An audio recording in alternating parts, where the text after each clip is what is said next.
Being Daily, and I am the host for today.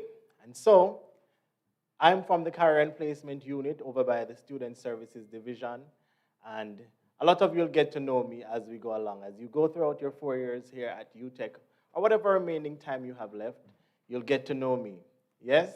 And today, you'll get to know me even more because we're going to be interacting as we will be sharing with you a host of information as it relates to work and travel. And that's why we're all here, right? No? All right. I'm going to need the feedbacks today, man, because I like feedback. So we're all here because of work and travel today, yes? Yes, that sounds just like it. Awesome. All right. And so we are going to be sharing a lot of information with you. And so if you have your pens and you have your papers, you can take them out and get ready to take some notes and to record some questions that you may want to ask, because you'll be able to ask as much questions and get as much answers as you really like, because we're going to be having representatives from the different work and travel agencies to share with you information that is credible to you, that you deserve and really want to know. And apart from that, you will hear a lot of other information that's necessary as it relates to going on work and travel. So at this time, I will invite to do our official welcome Dr. Haldane Johnson, our acting deputy president here at the University of Technology, Jamaica. Let's make him welcome, everyone.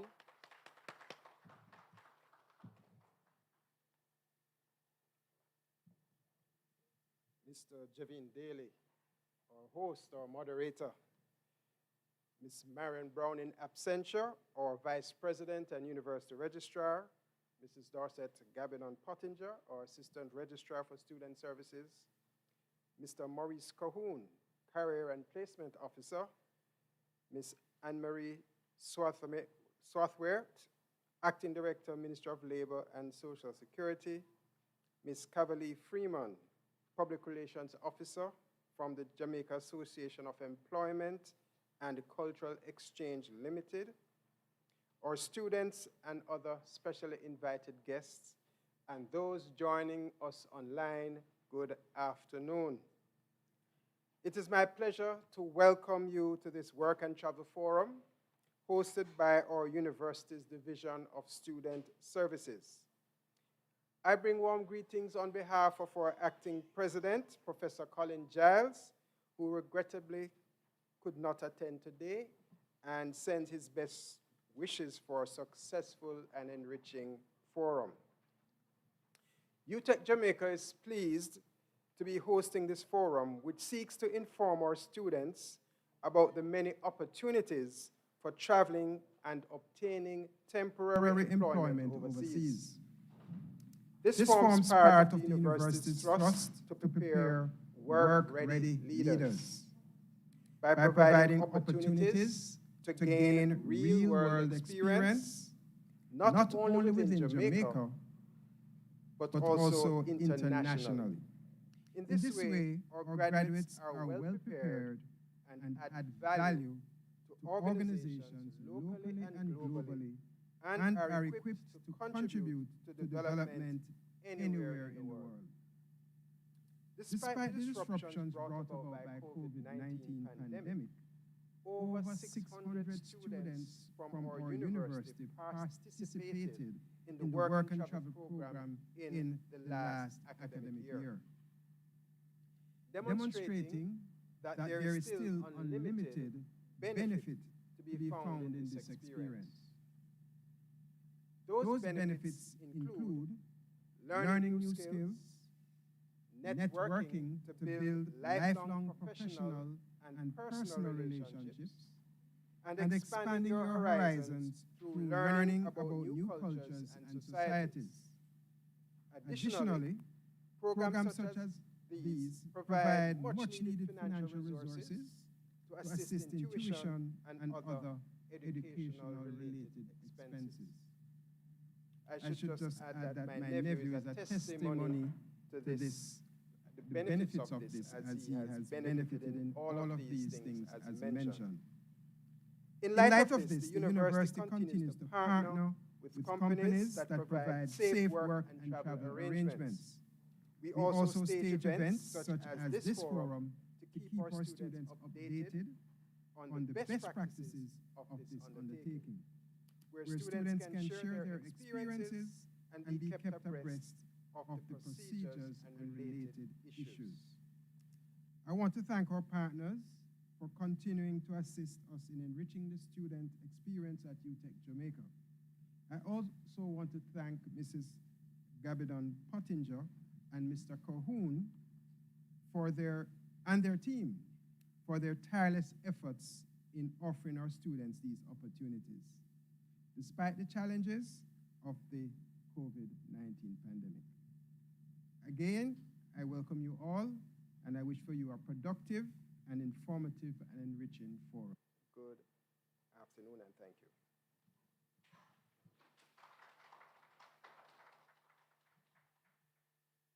Thank you so much, Dr. Johnson, for that wonderful greeting that he brought to the group here today at this forum. All right, so while Dr. Johnson was talking about work and travel, there was some information that he shared that I can agree with. Yes? A lot of information. How many persons inside has already been on work and travel? All right. All right. So there are a few persons. So, yeah, man, we have Mrs. Pottinger here, and we have a representative from one of our work and travel agencies, and myself. Yes, and let me tell you, everyone, it is an awesome experience to go on work and travel and to actually experience the different cultural activities that you can participate in and all of that. It's really an awesome experience. And I'm sure that all of you who are here today who wants to go and is going come next year, you will come back and you'll attest of it.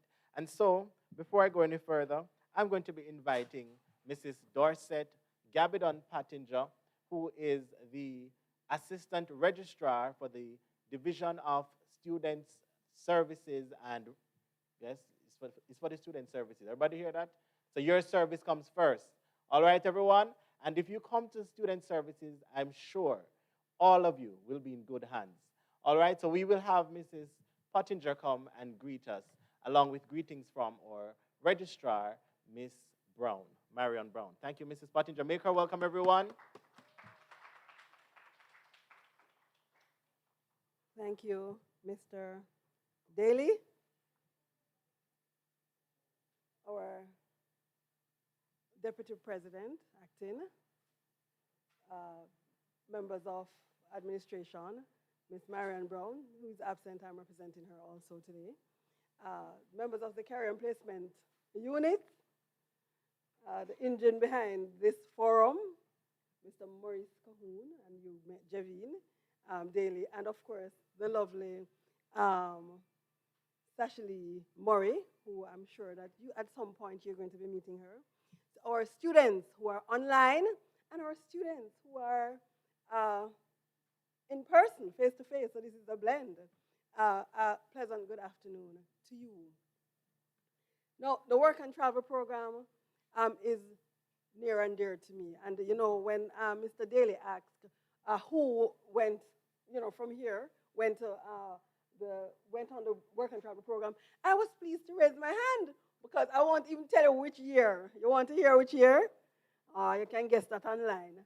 So years ago, when I was someplace, you know, I went, and you know, my friends and we went on the and that was my first time traveling. And you know, when I took up office at the University of Technology, Jamaica, you know, that was one of my baby. I was like, you know, excited to give, you know, encourage various agencies to come on board to say, listen, give our students an opportunity. I personally, you know, I share with you that I believe that if you're at a university, you should at least travel.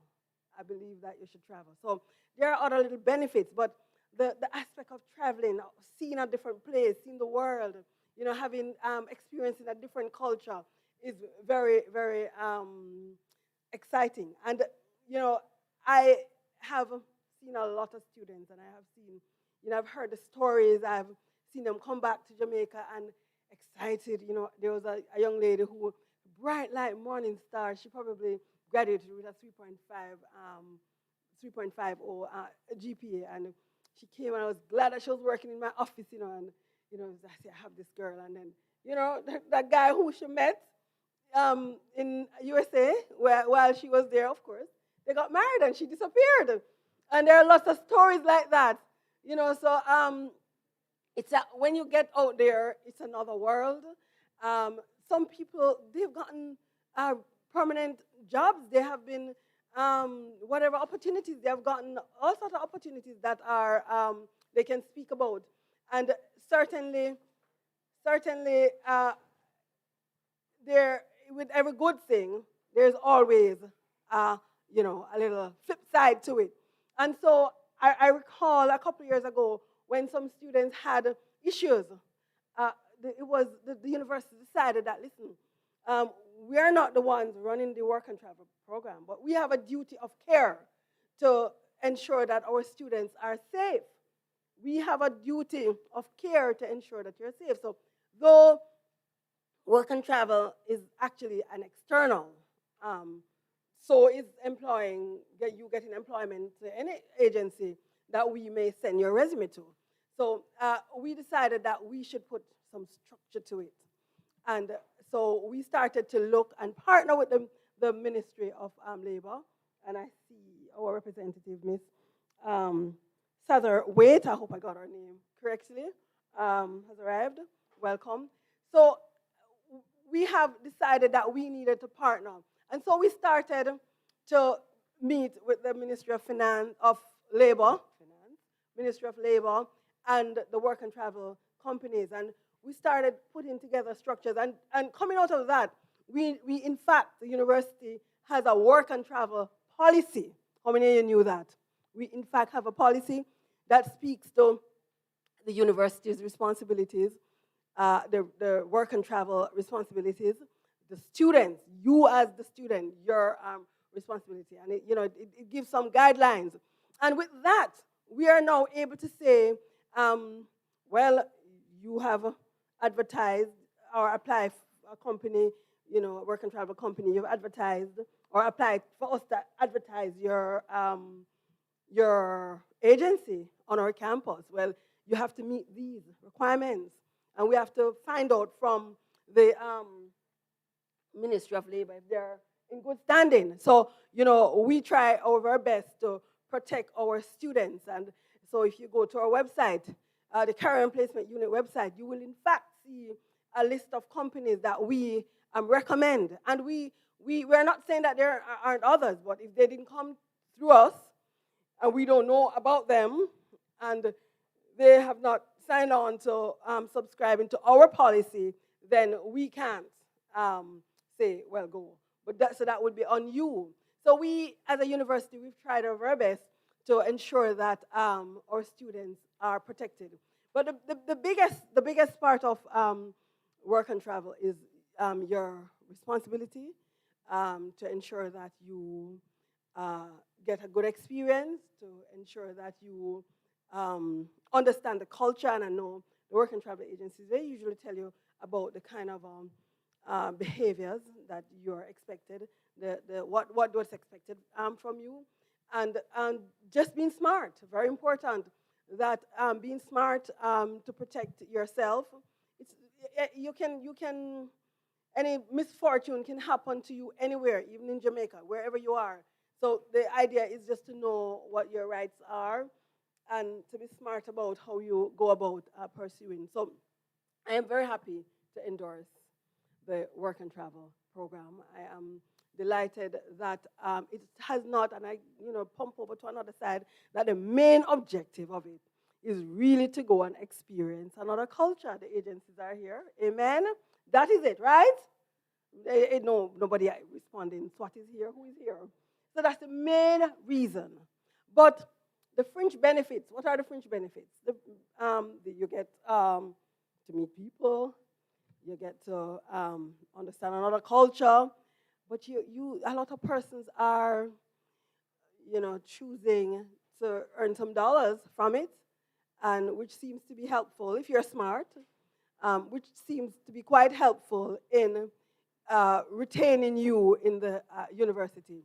So we endorse this program, not only because it gives you the opportunity to meet others, but personally, it brings some level of reward when it is done smartly.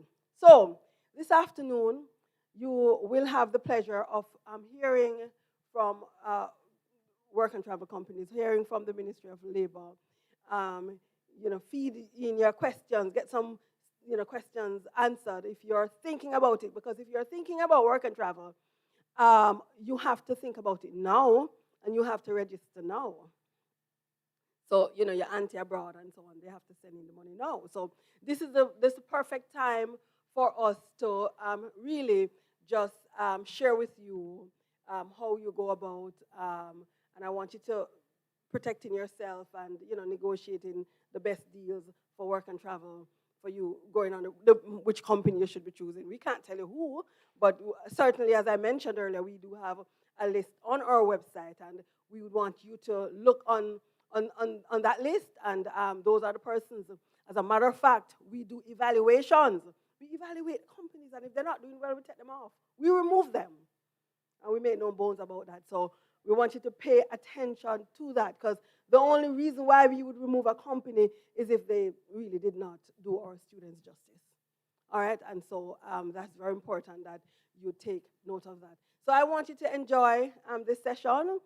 Ask the questions, write them down, make sure that you get them answered, and so that you can prepare to, in almost a year's time, less than a year, a couple months' time, be going to get to know some people and to get to know another culture.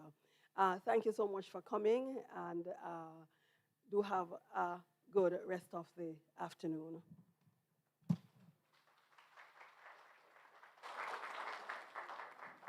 Thank you so much, Mrs. Pottinger, for that awesome greeting.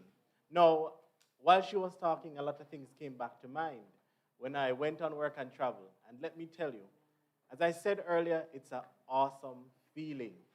I remember when I first went on work and travel, I met some persons from some country that I didn't even know existed. And that's one thing you will learn. When you go on work and travel, you will meet people from all walks of this world. And let me tell you, everyone, at some point, you're going to say to yourself, all right, I don't need to meet anybody. I'm here to make some money. You may say that. But truth and fact is, it's good to meet people. It's good to meet people from different countries, because I found that the other day, I have a friend who actually migrated to another country and needed some help. You know what helped me to help that friend? That person I met on work and travel. So we can use work and travel for networking, yes? How many persons want to do that? Yeah, man, raise those hands. Yeah, man, we can use work and travel for networking. Even online, you can raise your hand at home, yes? Or you can hit the like button. We would really appreciate it. All right, awesome. And so let's be very intrigued to meet and to make new networks when we go on work and travel. All right, everyone? It will work out for you.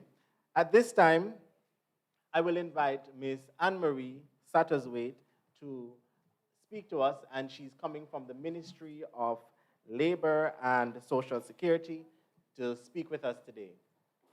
Ms. Satterwaite?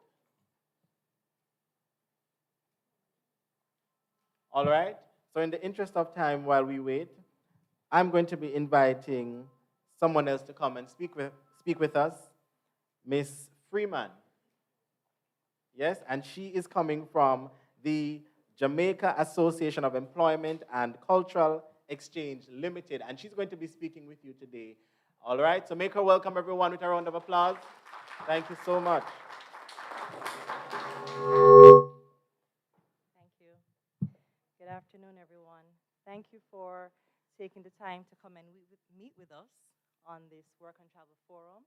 And also, I'd like to say thank you to the University of Technology for inviting us to come here to speak to you all today about work and travel and about the association, that's the Jamaica Association of Employment and Cultural Exchange. My name again is Cavalier Freeman. I'm with HR Elite Limited. I'm the program manager for HR Elite Limited. I'm also the public relations officer for JACE, the Jamaica Association of Employment and Cultural Exchange. All right, so before I get into work and travel and get into some details about that experience, I'd like to share a little bit about the association JACE. Some of you may or may not be aware of what JACE is. JACE is a federation of recruitment agencies that operate and administer many of the programs that you like to participate in, or you may know of other persons that have participated in some of these programs. This would include summer work and travel, also H2B program, also intern trainee, Teach USA, and we also even have a Teach China program. We also have operators within the association that operates the cruise ship program. So our association does not only speak to work and travel, it speaks to all industries that are available for traveling. So the great thing about it is that once you've completed your education or once you've completed your experience on work and travel, the association provides other opportunities that you could possibly explore, whether it's an internship trainee program. Once you've finished as a student, you could carry on further within that program, or it could be another program such as Teach USA. If you're majoring in education and you're going to further your skills as a teacher, there's an opportunity there for you as well to work on the Teach USA program. Thank you so much. So one of the things that we have to express is that JACE focuses as well summer work and travel and other areas that are outside of work and travel. Some agencies within JACE are licensed by the Ministry of Labor, and some are not licensed by the Ministry of Labor. And that simply means that some of us are operating a work program. A work program would be similar to the H-2B visa program that's specifically designated for working.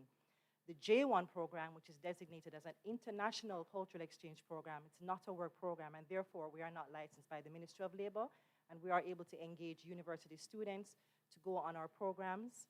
Our program for summer work and travel is administered by the U.S. Department of State. So we are private businesses that are engaged by partners of the State Department. So the State Department operates a very rigid program. Their partners that they are aligned with are fully vetted in the United States, and they engage agencies here in Jamaica. Their partners engage agencies such as myself here in Jamaica to operate and administer the work and travel programs.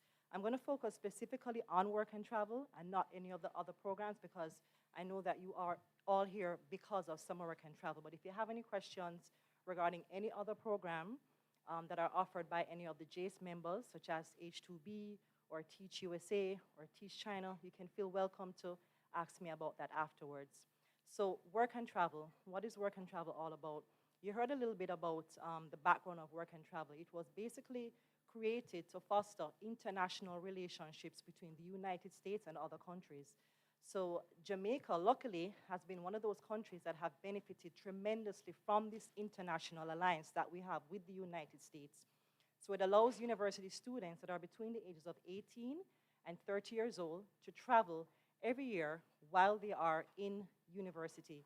You have to be in good academic standing, right, first and foremost. So you can't have any failing grades and participate on the program, because they believe that the priority should be on your education. So if you are trying to apply and you know that you're not doing well in school, well, its decision is not ours. We do vet persons and advise you as to what we think the outcome will be when you go to the U.S. Embassy to apply for the visa. But the decision really is up to the U.S. consular officer to decide whether or not you get to go on that program if your grades are not up to par. So one of the things that is a main focus of the program is your educational experience. How well are you doing in university? So you have to be in good academic standing. That's one of the paramount necessities of the program. And you obviously have to be full-time. I don't know why they require that you are full-time, but that is a law that is put in place not by us here in Jamaica, but by the State Department and their overseas sponsors. So unfortunately, this program only speaks to those persons who are enrolled at university full-time. Final year students are able to travel on this program. I have to be honest with you, final year students do have a higher possibility of a denial when you go to the embassy, and that's only because they're looking at you as a risk of someone who may leave and not return because they feel like you don't have that many ties to the United States. So if you're first to third year, you have very strong chances. The reason why I say chances, even though the program,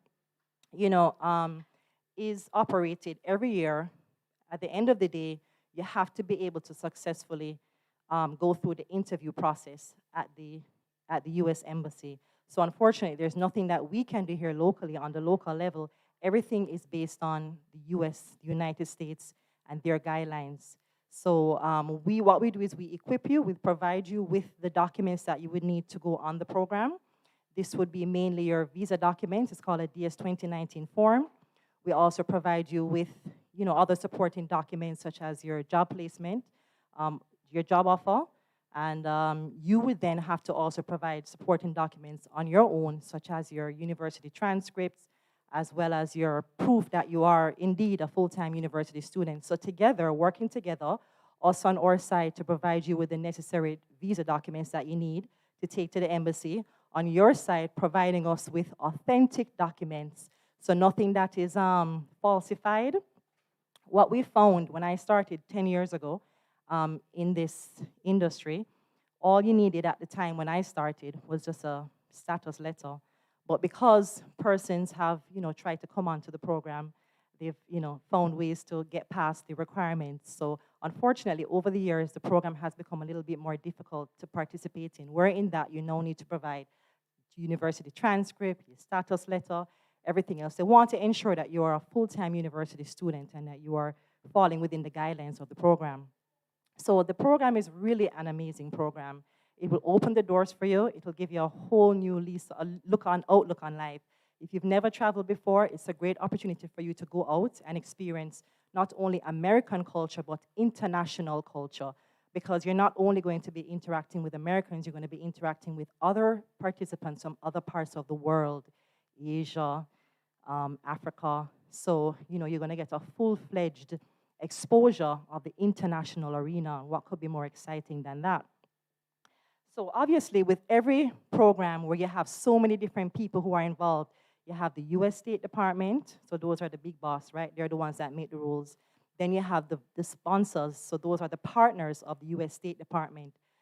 Then you have the local agents, such as myself and the other representatives of JACE that administer the program. And then you have the universities that are essential, because without the support of the universities, it would be very hard for us to promote and operate our programs. So everybody has to work in tandem to make the program run efficiently.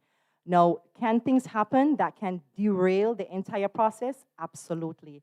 Because as I've mentioned, I've just listed 4 different entities that are in collaboration to operate this massive program that accepts thousands of students from all over the world. So any number of things can go wrong.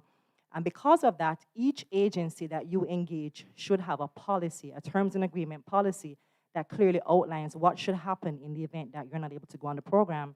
Now, the reasons that you may not be able to go, there are so many things that could come into play. It could be that, last year or the year before, it was the pandemic. So the US State Department, they're the ones who made the decision to pull the plug on the program. Other times, it could be something as small as housing. Perhaps where you plan to go, they don't have the housing available, so you can't go to that location. You have to be rerouted somewhere else last minute.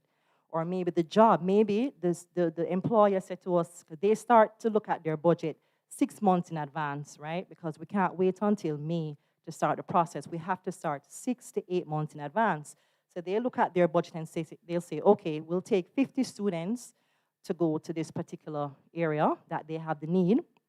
But then come May, because they're looking at their budget 6 months prior, so come April, when you're about to leave, if they have a need, if they have a change in their business needs, guess what? They're going to send a message to us to say, we're going to need to reduce this requisition. Instead of 50, we only need 5, okay? So what happens to all the other 45 people that were slated to leave in May?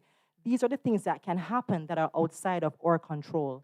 So again, there are many different entities that collaborate to make this program work, and therefore, sometimes things will go wrong, and I'm just being 100% honest with you, that things will go wrong, and some things are outside of our control. So you have to look carefully at each agency that you engage. You look at their terms and agreement, and they should also have a refund policy that clearly states, in the event that you don't get to go on the program in May because of XYZ reason, you'll get back how much money, right? So every agency has a refund policy and a terms and agreement, a contract. So you will have to, it's on you to ensure that you are looking at that contract clearly and understanding what is outlined in the contract and how much you get back and so forth, right? So that's basically it in a nutshell. I mean, it's an amazing program. It's been happening for years in Jamaica. I think Jamaica sends one of the largest amounts of students there every year. I've been operating my agency for about 10 years now. And I've been working very closely with UTEC for several years. We've actually sponsored scholarships for students to go away. JACE actually sponsored 3 persons to go away. I believe one student from UTEC, 1 student from UE, and 1 student from CMU. So we're looking at close to $1 million worth of sponsorship to send students away on the program, because we want to show you that, listen, we know that you know, the program, it has a lot of interest, but we are also vested in your experience as well, and we want to ensure that you are going to have a good experience. So that is our way to give back to you, the students, and to show our appreciation of the collaboration that we've had and that we would like to continue to have with you all in the years to come. So again, just a brief summary, JACE, if you'd like to visit the website, it's jaece.org, jace.org.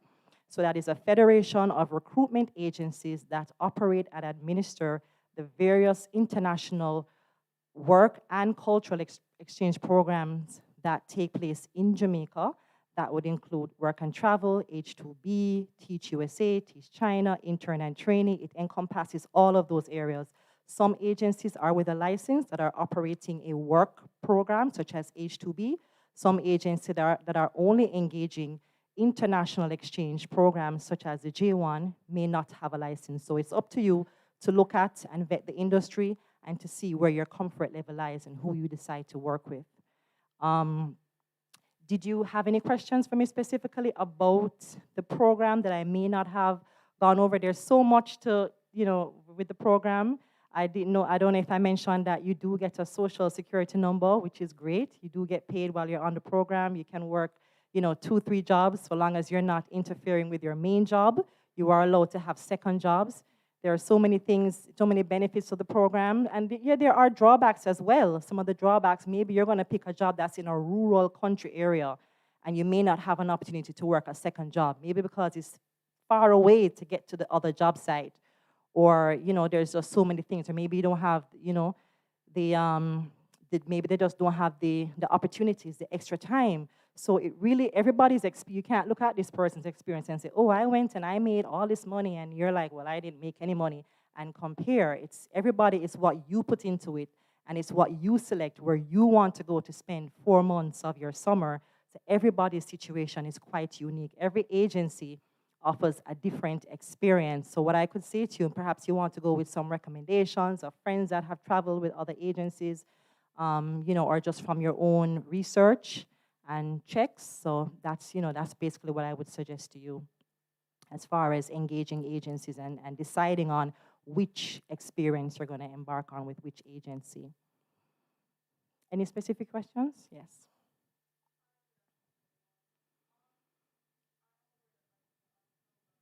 Mm-hmm.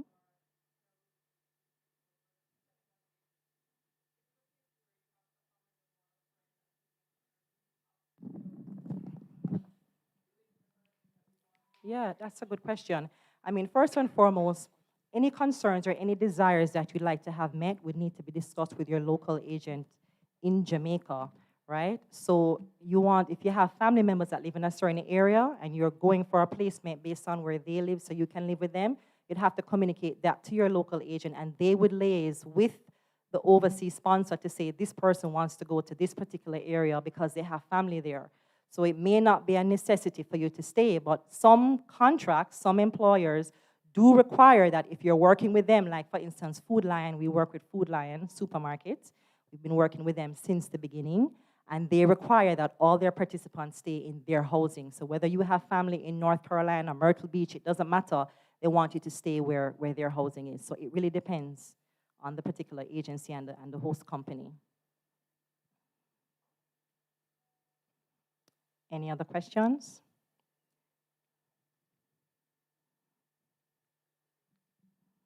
Okay, so as far as, yeah, go ahead. Mhm.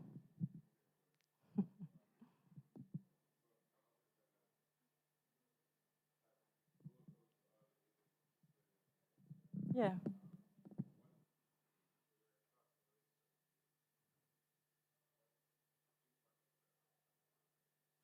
That's a very good question.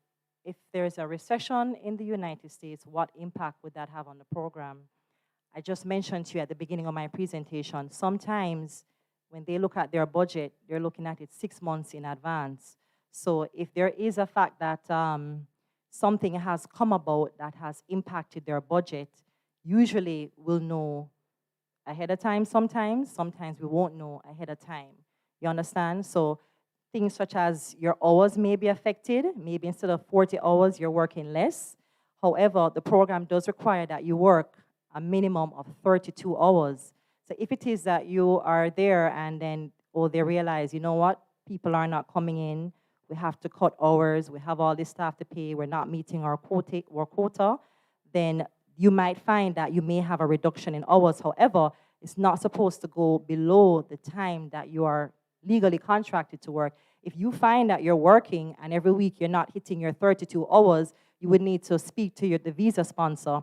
Because once you leave Jamaica, guys, your primary contact is your visa sponsor that's in the United States. Of course, you're going to be in contact with your local agent here in Jamaica to keep us abreast of any issues or troubles that you're having. But you would speak to your visa sponsor and let them know, I'm not getting my hours, or my hours are being shortened, whatever the case may be, and they would address it. They would either have to get you more hours somewhere else or perhaps even relocate you. There's a lot of different steps that they could take to ensure that your effect is minimized, the impact is minimized of whatever is happening. So the impact on you should be minimized at whatever cost possible. So these things can happen. You may find a reduction, you may find a total loss of employment.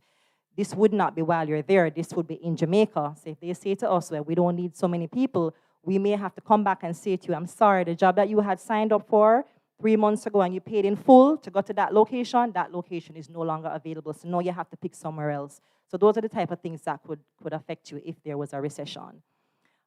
The ones that went up this year, we had a lot of great feedback from students that were there. They were able to earn. And I want to stress again, the program is not a work program. There's a difference between a work program and an international cultural exchange program. So the international cultural exchange program is not designed as a money-making program. Of course, Jamaicans use it for that purpose. But if you were to go to the embassy and they ask you, what is the purpose of your travel? And you say, I want to earn money to pay my school fee, they will deny that visa. You need to tell them that you want to go away and experience American culture, meet new people, and you want to travel and get some international exposure. That's what you need to say. So it's not a work program, contrary to what many believe. So a lot of you guys, sign up and you have the expectation that you're going to be making a lot of money, which agencies should not be promoting it that way. So, I like to lower my expectations, because when you go there and you have an amazing time, you're like, wow, I didn't expect this, I feel good, than setting too high of an expectations. You're gonna go there and come back with 3 times as much as what you've invested.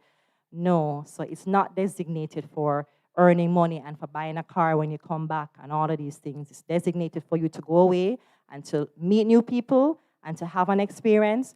The money that you earn is to support you while you are there in the United States. Remember, you're there because of international cooperation, right? So the money that you are earning there is to pay your rent, your housing, your transportation, to allow you to have that experience. It's not designed for you to work and save all this money to bring back to pay for school fee and to buy a car and to all of these things. However, we have been fortunate enough, the program has been so good to us over the years that we have been able to utilize the program to assist us in reaching those objectives, but that's not what it's all about.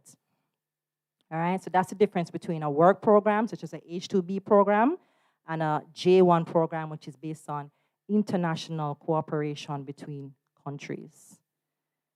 Any other questions or anything that you needed to be clarified? Yes, go ahead.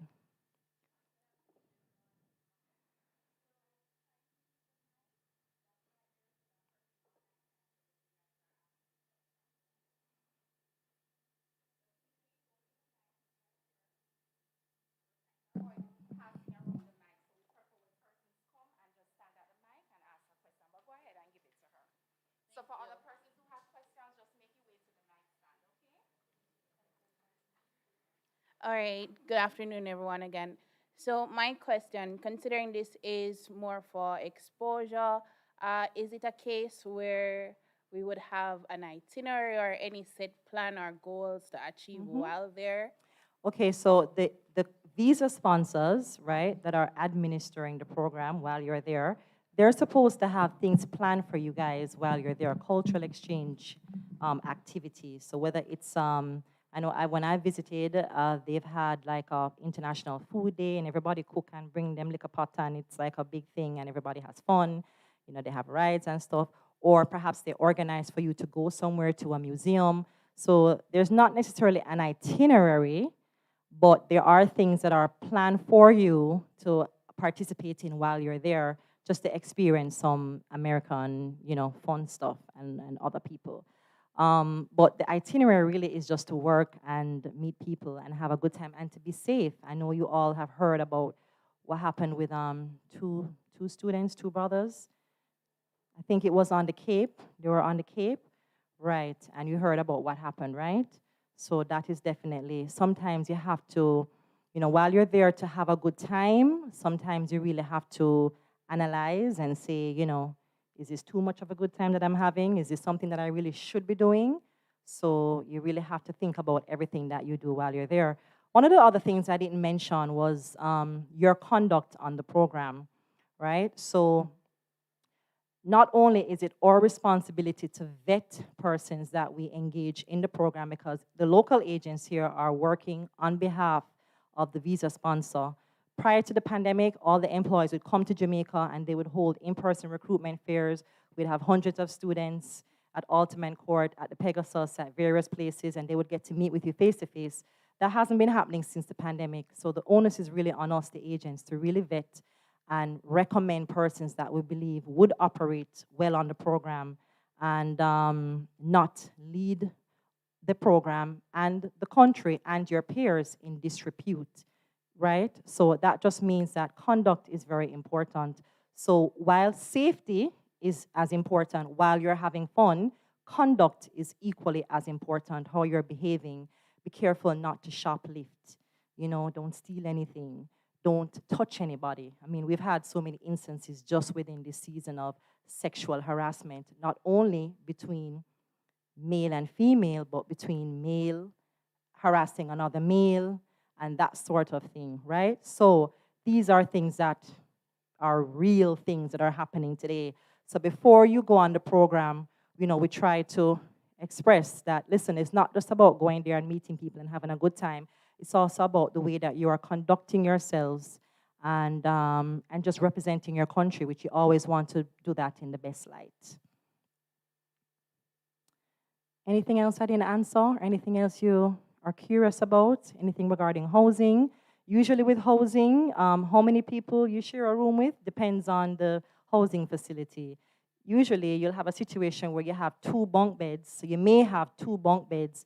You may have 1 person, maybe 2 persons on each bunk bed. So maybe 4 persons to a room max, right? But again, that depends on the location. So these are things that you have to check when you are looking for an agency. You have to check out the housing situation. The housing situation as how many people to a room, how much is the housing. We've had so many cases where you know, you sign, people they don't read the contracts at all most of the time. And then it's when they're there, they're like, oh, I didn't know about this, I didn't know about that. So you have to scrutinize, just like how you scrutinize everything with your tuition and what you're paying and all of this stuff, same way with work and travel, because we don't want to get dragged through the media, through the press, to say, you know, we promised this, but we delivered that, or you didn't know this, or, you know, you were coerced, or you were misled. We don't want to have that experience as much as you don't want to have that experience. Trust me. So that's why we implore you to go ahead and do your due diligence on the. So again, JACE, it's about 15 agencies or more, about 15 to 30. I know that you're receiving pamphlets from some SWAT pamphlets. So I just want to introduce you to some of the other agencies that are within the association.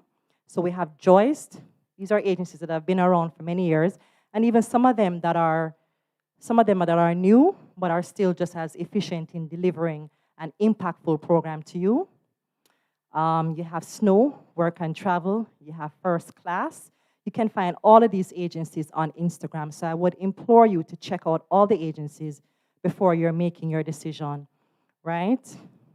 You have Job Seekers. You have so many agencies. So I would go to jaec.org, and then you can also search for us on Instagram, and that will give you a sense of the agencies that are out there and the different programs that are being offered. So if you don't have any other questions for me, I guess I can end here. All right? Thank you very much.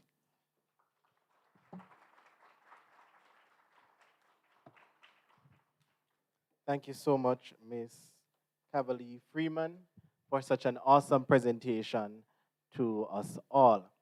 While she spoke, I'm going to be coming, and each time I come up here, I'm going to be sharing synopses of, my encounter on work and travel. And I remember the first time I applied, you know what was fun? Well, it was the most exciting moment was to actually get my DS form. Then I knew I'd be going to the embassy, for sure. Then after I went to the embassy, and they said, okay, sir, enjoy your summer, and they passed that piece of white paper, I could jump hallelujah inside the embassy, everyone. It was really, really exciting. And so we are going to be hearing from a few work and travel agencies that we have here today that will be sharing information with you, information that you're going to want to know along with what you've learned so far.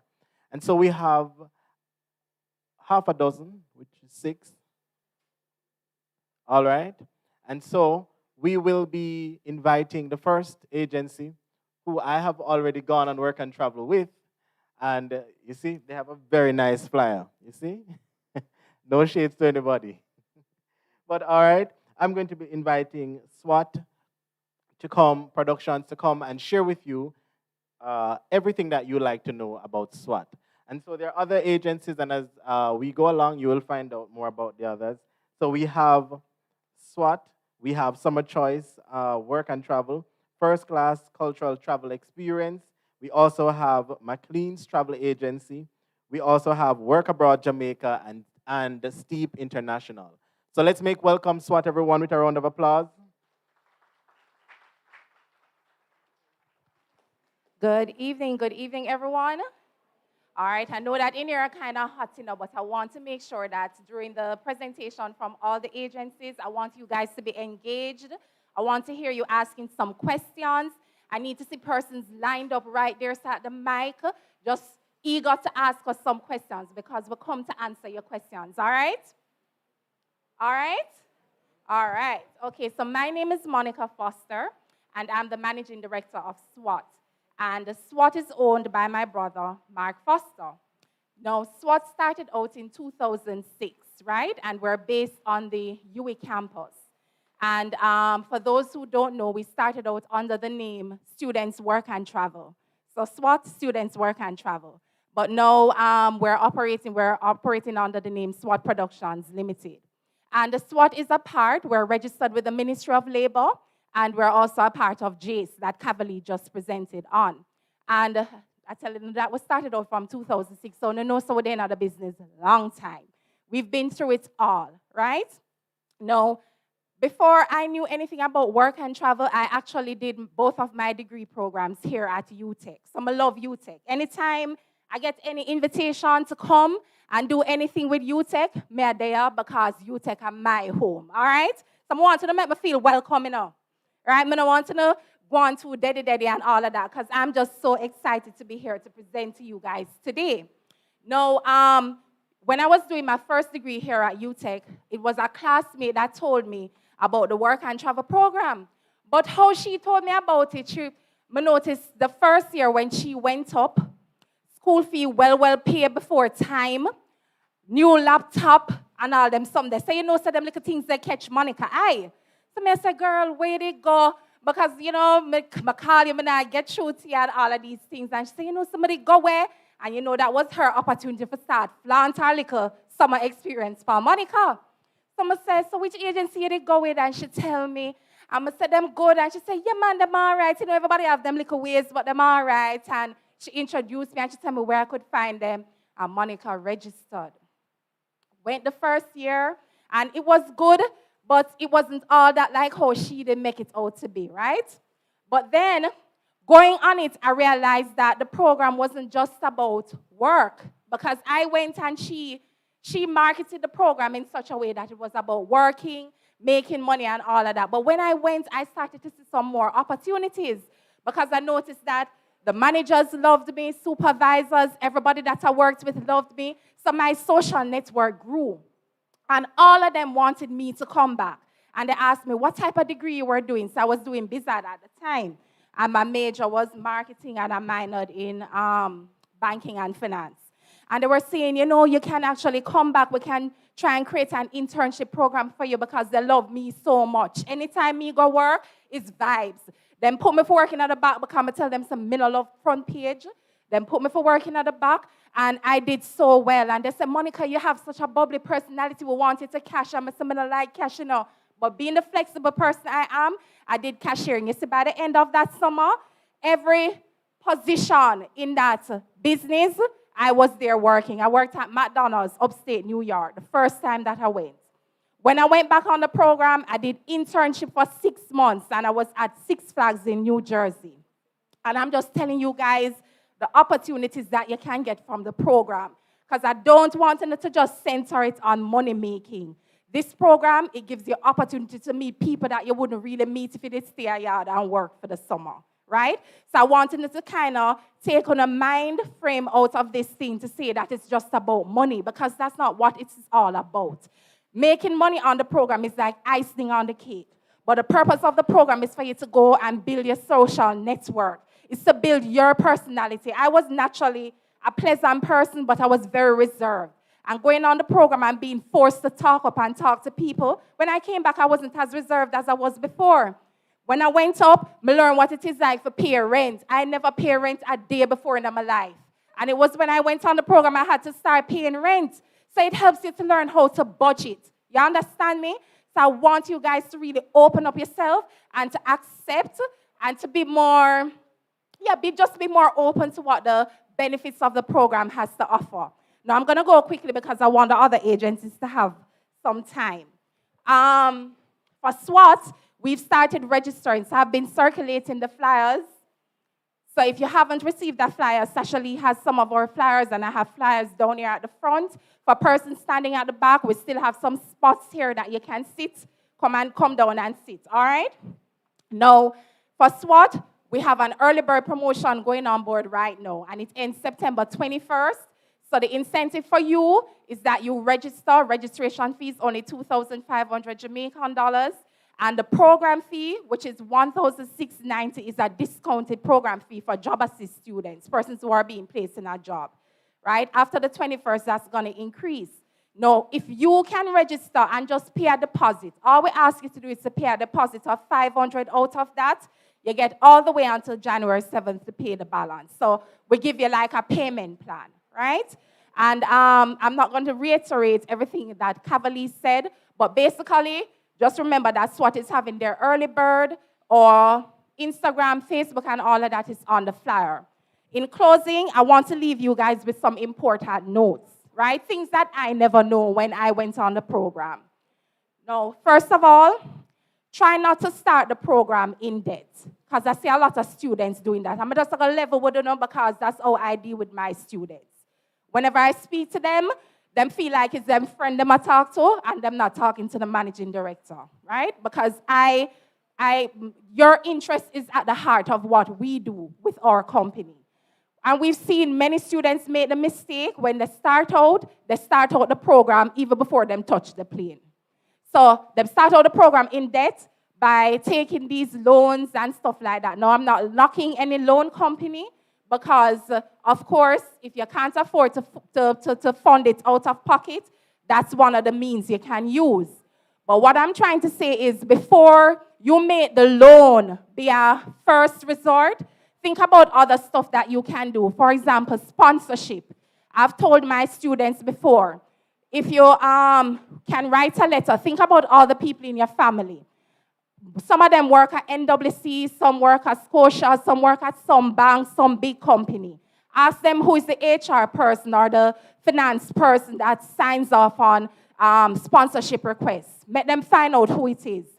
Draft a letter. And when you draft a letter, attach your transcript to it. If you're not a first-year student, attach your transcript. Hopefully you're not do well in school, you know. Because this always work with people who are do well in school. And if you're doing very well in school, I can almost guarantee you that somebody who sees that letter asking for a sponsorship towards the program, even if they can't give you the entire program fee, they'll try their best to donate something. And the thing with sponsorship versus loan is that you don't have to pay back no sponsorship. But when you take a loan, you pay back the loan plus interest. No, sir? Some make sense?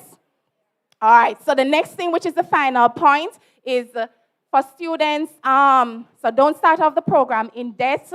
I just went blank a while ago. So don't start off the program in debt. I can't remember the next point, hush. But because I may try to hurry up.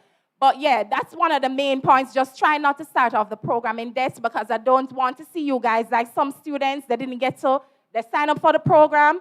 Embassy closed off earlier than the agencies anticipated. Them never get for go away. And then some of these students had applied for loans. So you don't want to end up in something like that, okay?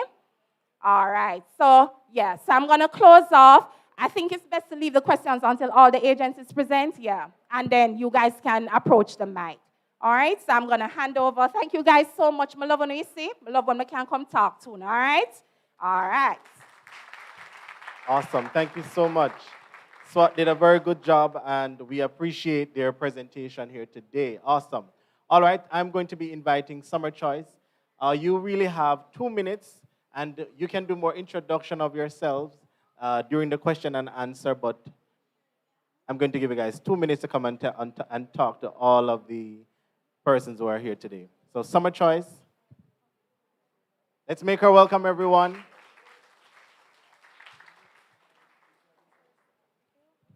Good afternoon, everyone. I am Janisha Plummer, representing Summer Choice Work and Travel. So the main things that I will speaking about is the money to go on the program. I won't speak about the stuff that they already spoke about. So our registration and application fee is 4,000 Jamaican dollars. For our program fee, we have 2 different categories. Lifeguarding, which is a program fee of $730. And we have other jobs such as housekeeping, food services, theme park, restaurant, culinary, crew member. Those programs cost you $1,350. Those fees covers your insurance, your civis, and your DS 2019 form. We are located in St. Anne. For persons who aren't close to St. Anne, that is no problem. All our process is done online. Documents may be submitted via email. Payments may be made through any NCB or JMMB island-wide.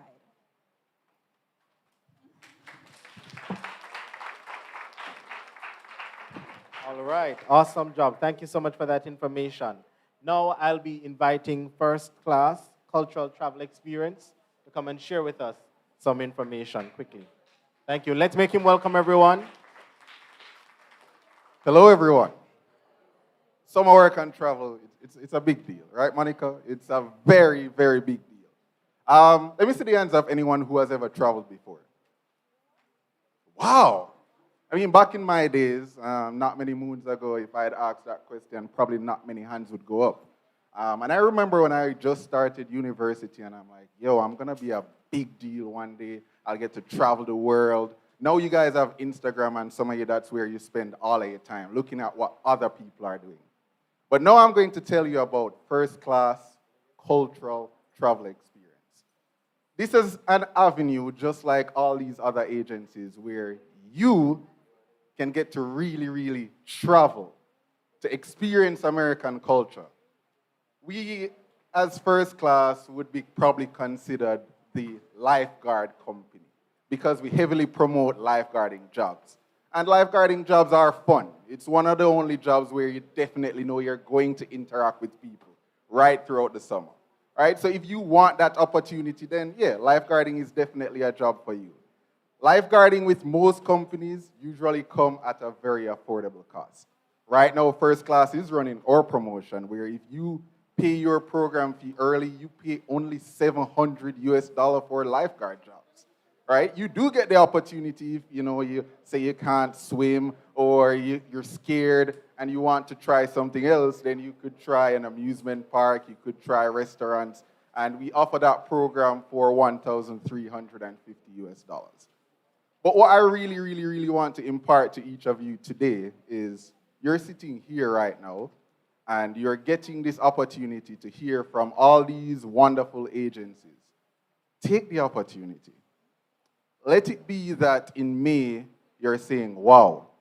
I remember on September 8th when I was at UTech and I heard, try work and travel. And I actually did. And now I'm about to board this plane to go to Maryland or to go to Illinois or to go to Boston, wherever it is. But at least you actually took that opportunity. When it comes on to work and travel, there's only two things can happen. You'll either earn or you'll learn or you'll even do both. But it's an opportunity that definitely if you take it, you'll make something of it and you'll gain something from it. So try work and travel. You can find us on Instagram, first_class_exp, or check out our website, which is firstclasstravelexp.com, and get started. Or yeah, shoot us a WhatsApp message on 598-1339. And our office is located on Trafalgar Road. We're open at Pulse, Monday through Friday. If you want to come in and speak to someone, we're there. If you want to call, we'll answer. Let us know your questions. Let us know your concerns. Oh, one quick thing. I just came back from summer work and travel, and I had an awesome time. You know what I do on summer work and travel? I go around and I visit every single one of my students as much as I can. Sometimes it's too many, but I go around and I visit them. I say, hey, how is your summer been? Hey, you want to go to lunch? Hey, you want to go to Six Flags? Hey, you want to go to this? It's just a good thing. Summer work and travel is a big deal, and I want every single one of you to try it next summer. All right? Definitely ask us your questions at the end. All right, awesome, awesome. Total agreement with what he said. All right, I'll be inviting McLean's travel agency to come and share with us.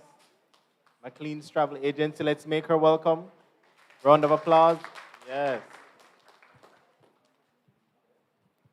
Good afternoon, everyone. So we are McLean's travel agency. We're very new. We were founded in 2020 by Kirk McLean, who was on the program once. We are a work and travel program, as you know. And many of you will wonder why you should choose McLean's travel agency.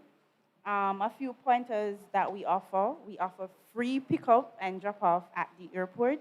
So once you reach in the US, there's someone to take you to where you'll be staying, and when you're coming home, there's someone that will also take you there, take you to the airport as well. We offer the highest paying rate, which is $16 per hour, and we give you a SIM card once you reach for the entire summer, and we have affordable rent with sofa, TV, Wi-Fi, etc. Now, currently, we are only offering lifeguard program. We're only offering lifeguards. It's a 4-month program starting May through to September. Before you go, you'd have to be certified, and that means you get your certification from the Red Cross to state that you are, okay to supervise people. Now, I know persons will say, oh, I can't swim or I'm afraid of water. We offer a 1-month free swim lesson starting October. After that 1 month, you start paying $1,000 per lesson. And for persons who are shy and you've never been in water, we have 2 lifeguards available. We have the shallow water. You won't go in anything deeper than 3 feet, so it's simple something. And we offer the regular water for the more mature audience. We offer jobs in 4 states: Virginia, Maryland, Washington, and Massachusetts. Now, the basic requirements are you have to be a student, you have to be 18, years old and we go up to 35, you must enroll in college. And you have to have a GPA of 2.0, not below 2.0. So yeah, we are high on education as well. So there is someone that just came back from the program who is here to speak. So at the end, you can ask her about her experience, money, how much she make. She's open to answer all the questions. So yeah, thank you. Come on, man. Give her a round of applause for that. Yes, man. Let me tell you, it's good when you have somebody to pick you up from the airport. I remember in 2017, my cousin and a friend of mine, they left me here in Jamaica. They went on the early flight. They didn't even tell me what time they were booking their tickets. And guess what? When they got to Chicago, because we were going to Wisconsin as always. So anybody you're going to Wisconsin, you're going to my second home. And I remember they left me the morning.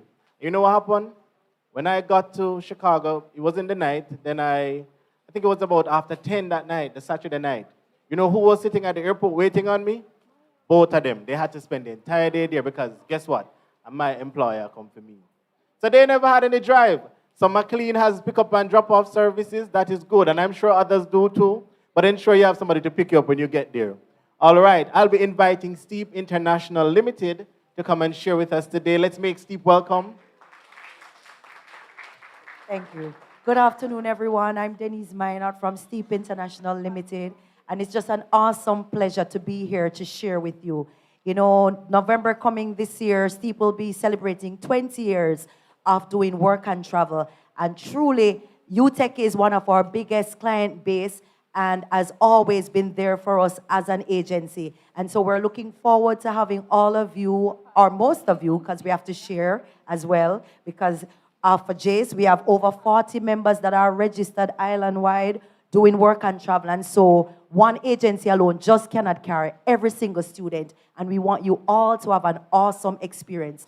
Personally, for me, I have been on work and travel as well. And as the foregone speakers have said, especially Miss Monica, it is just really an interesting program and opportunity for young persons. You know, it's not always smooth, but for me, my tidbit would be read, read, and reread. As Jamaicans, we don't read enough, and so if we fail to read and fail to prepare, we'll always be in issues. Why I say read? Read your contracts. Why I say read?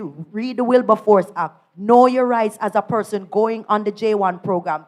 That even though you're not from America, there are rights that you are entitled to. There are benefits that you're entitled to. But if you don't know your rights, even agencies or employers will take advantage.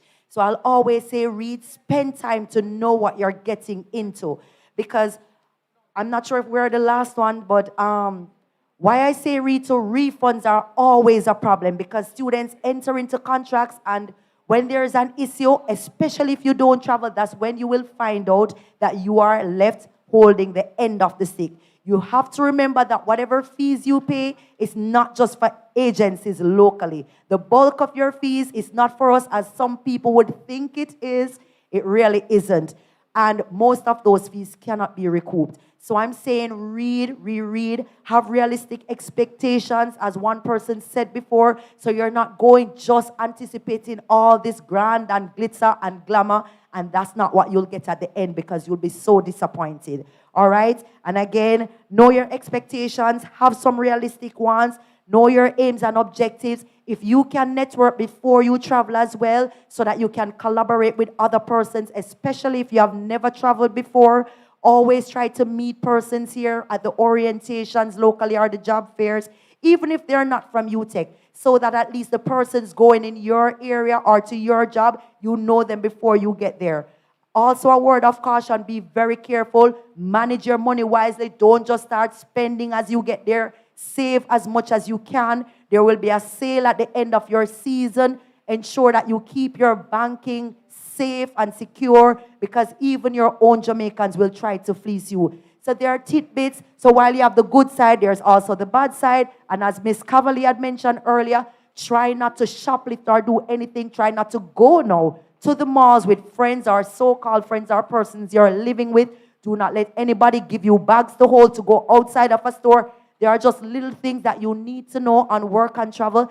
But we are all here for you. And we just want you to have the experience of a lifetime, because now is the time to do it while your parents or your relatives, as Miss Monica, could pay for it to get you there. So, you'll be responsible and earn while you learn, but the money is not the end result. It's having the experience, forging networks, and doing things that will last you a lifetime. God bless you all. Thank you as you make the work experience.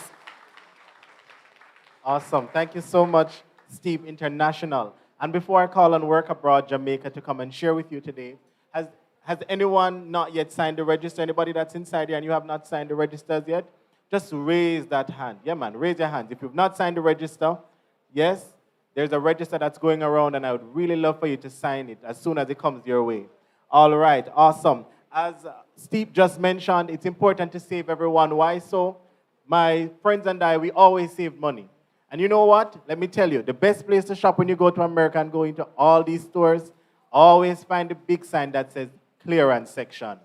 You know why I say this? Because when each season comes, they tend to put those things into the clearance section. So if it was winter clothes, you'll find it in the clearance section. And let me tell you, I got the best clothes out of the clearance section. This shirt, it was bought from 2017.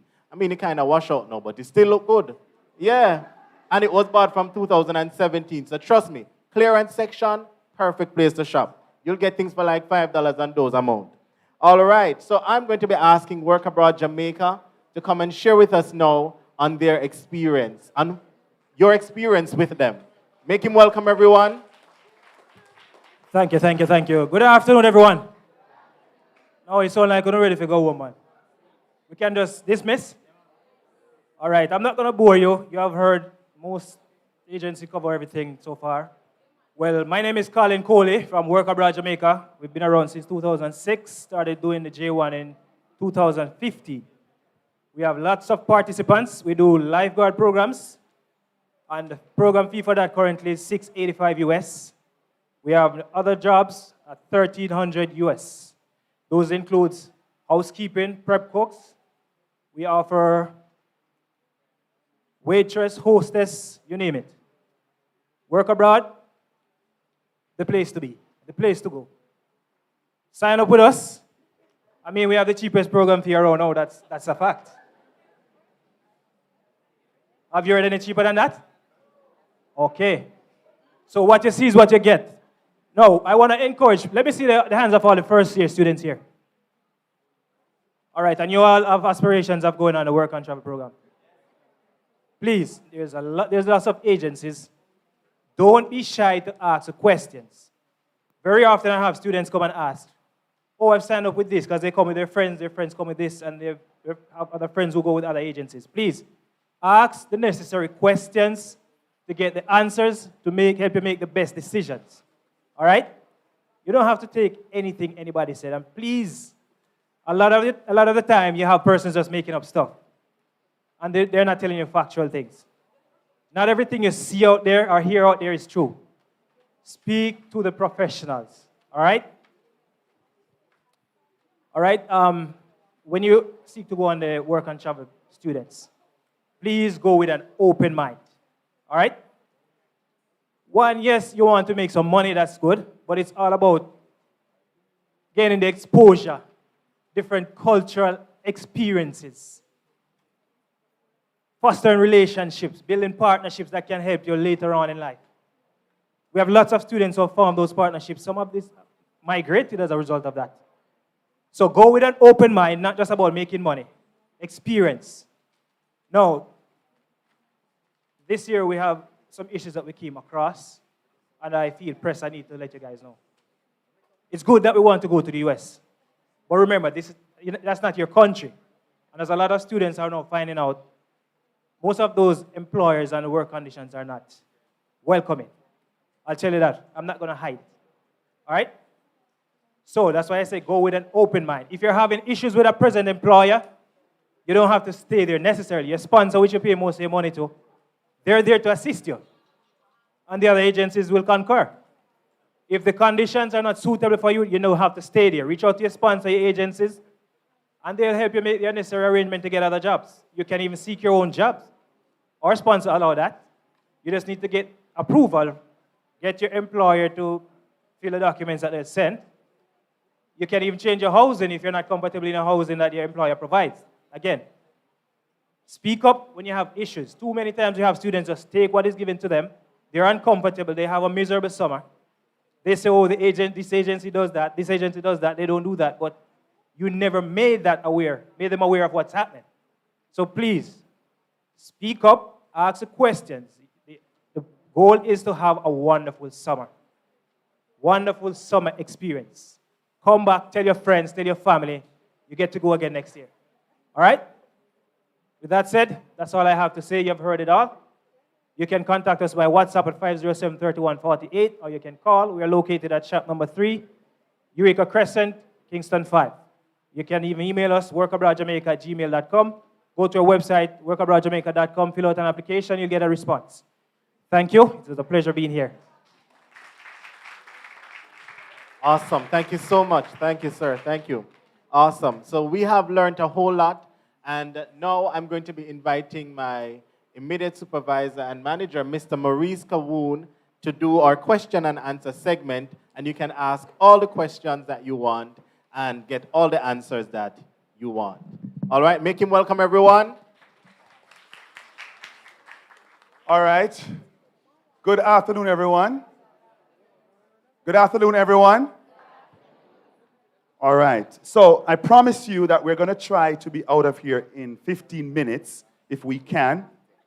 But I know that you have a lot of questions, and I didn't want too many speeches today because we want you to be able to get answers to all the things that you need to be answered. No, we have quite a few agencies here, and there are things, perhaps most things I will not be able to answer, but they are the experts, right? So we have Denise is here, Monica, I know, a lot of them, they're all here, all right? And so there's a microphone right there in the room, and it's working, right? Good, so the mic is there so that those who are online, and we have quite a bit of persons online that are watching this right now, so they can hear the questions, and then whoever will respond will use the microphone to respond so that they can benefit from this as well. All right, so questions. For persons with questions, you can now go to the microphone if you have a question. And if you can think it, it's not a stupid question. Ask it. Hi, good afternoon. Good afternoon. I'm hoping that persons online can hear. Yes. Can you come down a little bit lower so you speak more into the microphone? Yes. Okay, so I just want to know which one of the agencies here today do self-placement, as I went last year and I'd like to go back to the same place, but I don't want to go through the entire process again. And I'd also like to know the fee for the self-placement. Very good question. Any of the agencies here do self-placement? Just raise your hand. Well, Monica, I have to answer using the microphone. What offers self-placement, and the fee is $14.40. It doesn't increase for the rest of the season, so that's it. Okay, thank you. So it would only be SWAT that does self-placement? Well, I don't know.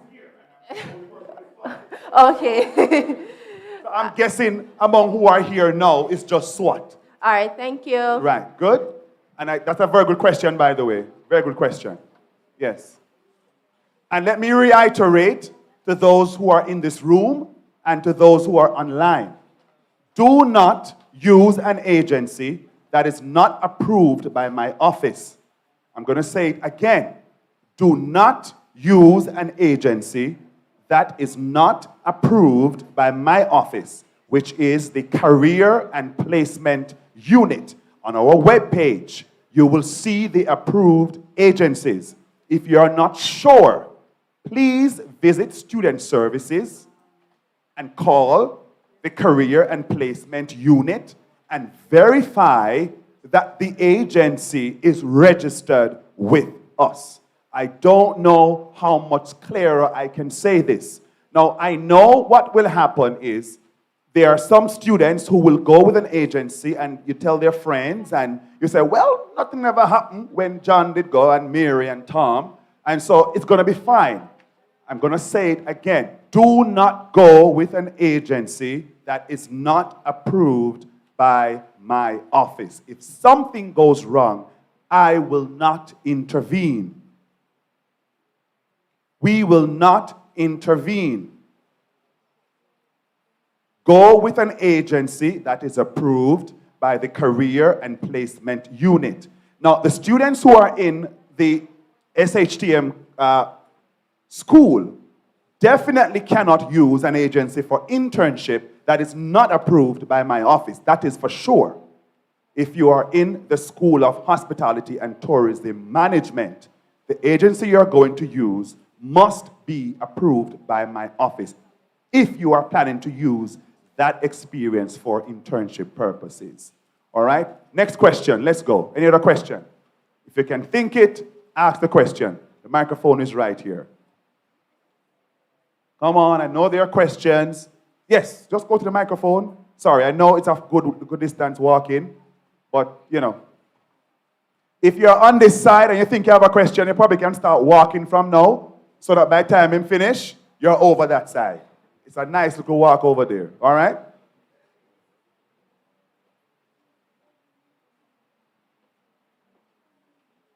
Good afternoon, everybody. Afternoon. Good afternoon, everybody. All right. I want to know, because coming here, I had the expectation of, okay, there are different industries that work with the work and travel program. But throughout this forum, I've heard that there's lifeguarding, culinary, housekeeping. But like, I don't want to do no housekeeping. I don't want to cook. I want to do something in tech. Because I'm actually interested in web development and those things. So I'm like, is there any tech industry-related things with work and travel? So, that microphone is working. All right. Any other agencies here would like to answer that? All right, okay. Okay, Monica, listen to the response, guys. Listen. Right. Okay, so the J1 program, it normally offers non-skilled jobs. So you're not going to do anything that matches the degree that you're doing. So you can be a law student and you end up going over there and you're doing cashiering at McDonald's. If you want, yeah, and that's just the fact, right? But nothing is wrong with that. Right. I did cashiering. Hey. What's wrong with cashiering? Yeah, nothing is wrong with that. Hey. Or cleaning bathrooms or so, right? But hold on. There's still an opportunity at the end of your degree if you want to do like an internship. With internship, which some of the agencies offer, the internship program matches you in a job as a trainee with what you did in your degree. So you can consider doing internship at the end of your degree. Oh, okay. And also, to answer that question as well, remember, one of the things that the agency spoke about is that the program is also about networking. Now, I may be an IT student, and I may go on the lifeguard program, but guess what? There's a company over there that manages that program. And if you can network with them through conversation, and you say, you know, I'm actually an IT student, and I have visions of doing this, you never know, they may just like you and take you back over there to work with them in an IT capacity. Mm-hmm. And that actually happens for real. So if you use the program for what it's really intended, networking is a very key part of it. Very key part of it. You have a thing to add? Yeah. And as Ms. Monica said, it would definitely be internship. And internship, guys, doesn't only have to be at the end of your work, of your studies. You could actually do internship for even the US government or so on in IT. It's just that for some government places, they will not pay you like a full wage. It might just be a stipend. So what you could do, you could actually do some Googling and so on to find companies in the US that might actually take you on as an intern or trainee, as Ms. Monica had said. And you could do that even summer now while you're here. Okay? And before I go... No, man, go ahead. You want to answer I heard about Hold on. Don't lose your question. Okay. One quick thing too. Don't lose hope.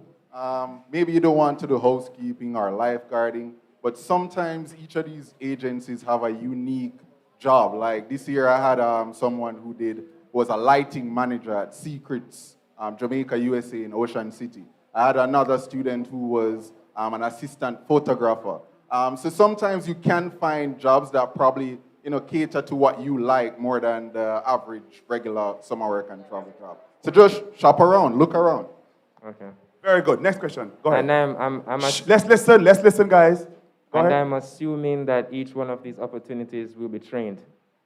I heard about lifeguarding, say you can do swimming classes. Yes. In every other areas like culinary and so forth, they train us when we go over there, right? We do. Yes, all right. yes. And trust me, Virgin, when I tell you, you have people over here who are doing engineering. Some of the men in here are doing engineering, and they go over there and they're actually doing housekeeping, and you'd think they were trained in SHT and go do housekeeping. Okay. Yeah. Right, trust me. Yeah, man. Okay. All right? Good. Gracias. All right, good question. Any other question? Yes, questions are coming. Yes. Shh. Let's listen. Go ahead. Good afternoon. Afternoon. Okay, my question is regarding the lifeguarding. So I've heard other people's experiences with lifeguarding before, and I know this is supposed to be a whole cultural exchange thing, but I've not heard good things about the pay for being a lifeguard. Not to be that person, but money is also important. Also important. So, Maurice can tell you, I've been overseas with Maurice. He goes around to pools with me and say, hey, how's your summer? You making any money? How is it going? And a lot of these students will tell you, them people are going to stop pressure me and ask me if I go out with them. I just want to work 50 or 60 hours a week at $12.50 at $14 per hour. So they do earn a lot. Sometimes I have to encourage them, hey, just take it a little easier. On the contrary, and I'm not bashing other jobs, but I love lifeguarding.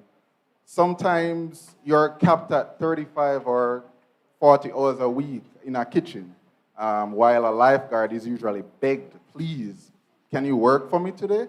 So, yeah, you make money. Okay, thank you. Yes. Okay. Hold on. Camaris, hold on. Hi everyone. I'm actually a UC student. I just returned from my job. I did lifeguarding, and girl, I could not swim. I was afraid. I was afraid of the water completely.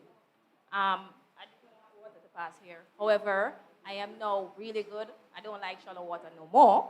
And as for the money, that was the best part for me. And when I'm coming home, yes, we work. Lifeguarding actually pays the most. Yes, we do work. However, I was a little skeptic on spending my own money. So persons at the pool, I got food like, I didn't have to buy. I can just take home for dinner tomorrow and so forth.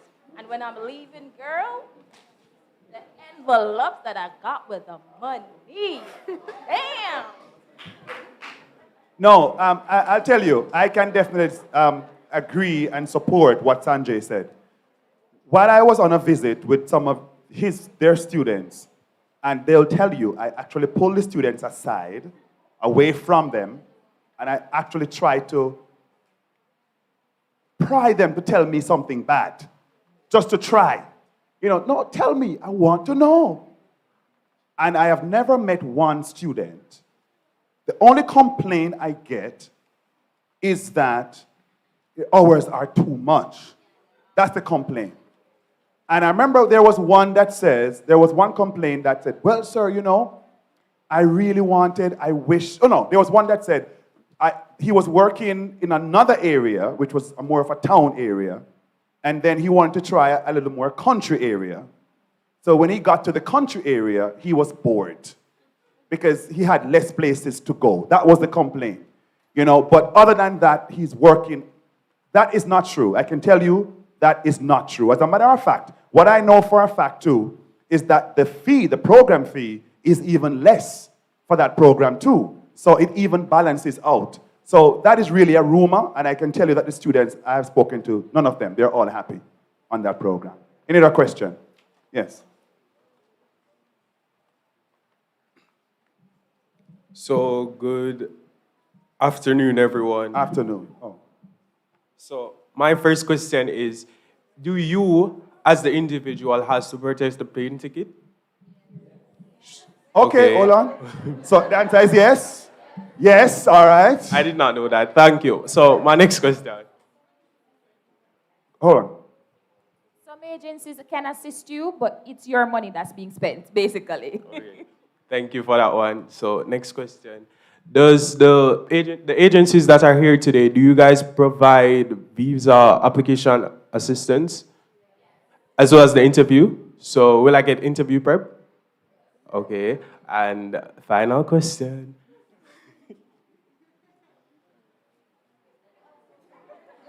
No. Allow him to ask every question in here. Yes, so my final question is, if you get job assist, will there be an interview? So will the job require an interview? Okay, thank you. Good. Yes, and that's the last question, you're sure? Yes. Because trust me, there are people in here benefiting right now from those questions. All right? Any other question? Another question is coming right here. Let's listen. Evening, everybody. Afternoon, yes. I reached late, so I don't really know anything. Because I was going off the flyer and the flyer at the wrong time. So. All right, no problem. I'm not sure what flyer you saw, but I know it said 3 o'clock. At 5 o'clock, I see on the flyer that was on the portal. No, it ends at 5. No, I see 5 to 6. No, man. No. I don't miss it. So how come all of them say 3 o'clock? Wrong flyer. All right, go on. Anyway, Yes, go ahead.